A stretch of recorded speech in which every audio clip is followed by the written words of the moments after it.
அரங்கில் வீண் தகராறில் ஈடுபட்டு கட்டை மற்றும் பீர் பாட்டிலால் தாக்கிய 3 இளைஞர்கள் சிக்கினர். சென்னையில் தங்கி வேலை பார்த்து வரும் ஜெகா என்பவர் தனது நண்பர்கள் சந்தோஷ், சிவா, விக்கி ஆகியோருடன் பிப்ரவரி 28ஆம் தேதியன்று படம் பார்க்க சென்றுள்ளார். அப்போது முன் சீட்டில் இருந்தவர்களுடன் வாய் தகராறு ஏற்பட்டுள்ளது.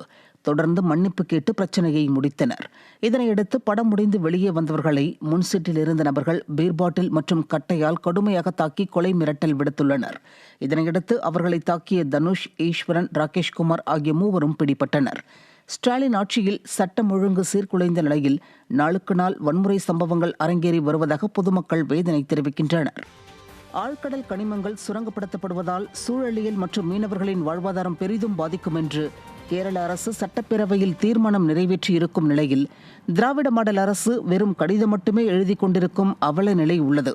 கடலோர பகுதிகளில் கனிம சுரங்கத்திற்கான மத்திய அரசின் திட்டங்களை தடுக்க கேரள அரசு சட்டமன்றத்தில் ஒருமனதாக தீர்மானம் நிறைவேற்றியுள்ளது. அது தேசிய பாதுகாப்புக்கும் மீனவர்களின் வாழ்வாதாரத்திற்கும் ஆபத்தை ஏற்படுத்தும் என்றும் கேரள அரசு சுட்டிக்காட்டியுள்ளது.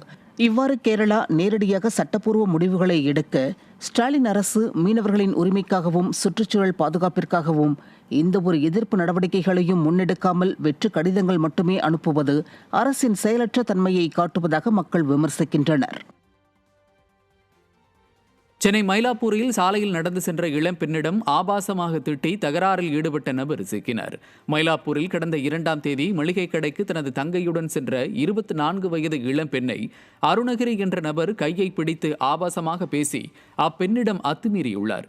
இதற்கு அடுத்த நாள் நொச்சிக்குப்பம் பகுதியில் உள்ள டீ கடை வைத்திருக்கும் பெண்ணிடம் கத்தியை காட்டி மிரட்டி 2000 ரூபாய் பணத்தையும் பறித்துள்ளார். இந்த நிலையில் அருணகிரி பிடிபட்டார். பெண்களுக்கு எதிரான குற்றச் செயல்களில் ஈடுபடுபவர்கள் மீது கடுமையான நடவடிக்கை எடுக்க ஸ்டாலின் அரசு தவறியுள்ளதாக பொதுமக்கள் குற்றம் சாட்டுகின்றனர். பெண்களுக்கு பாதுகாப்பற்ற இந்த ஆட்சிதான் மகளிர் விடியல் ஆட்சியா என பொதுமக்கள் கேள்வியும் எழுப்புகின்றனர்.